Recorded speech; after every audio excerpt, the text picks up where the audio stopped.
I'm curious about how your faith helped and or Mm, hurt you during these seasons. And I want to read a quote because your book covers some things that I was thinking about. You write, the language of the American evangelical church had informed many of my assumptions about suffering.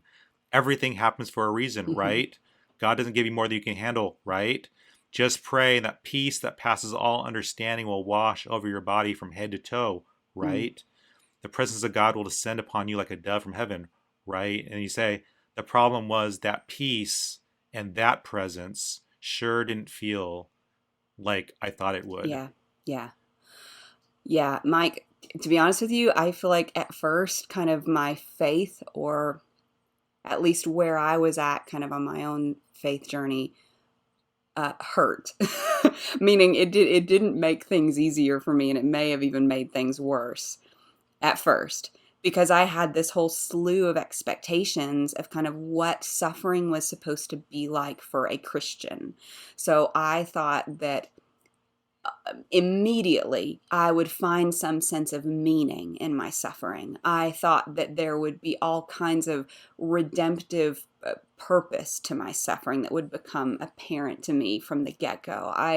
And mostly, I think the biggest one is that there's such an emphasis in the American evangelical church on that personal, individual, one-on-one relationship with Jesus Christ, that I thought I knew what that relationship was supposed to look like in grief, that it was supposed to Mm, be like that I was going to sense his presence all the time, that it was going to be this otherworldly peace that passes understanding.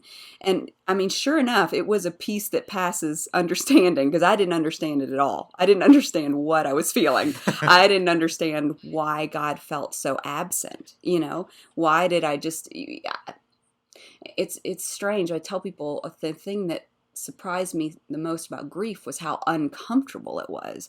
Meaning, mm, I was so uncomfortable. I mean, it was like torture. The grief was just like torture, and there was no relief. But the way on the back end of things, the way I think my faith, like the true message of Scripture and the true message of Christianity, actually helped me, was because there's so much in the Bible about the mystery of sorrow and the mystery of suffering, and the just it, the Bible makes a lot of space for sorrow, for anger, for fear. It makes a lot. It almost seems to indulge it in some ways. This the calling for the wailing women to come and just wail aloud for days and days and days when Israel is suffering, and even the way God steps bodily into the sorrow of the world. And you have this incredible kind of scene of Jesus arguing with God in the Garden of Gethsemane, saying that I don't want to go mm, through this. This is too much.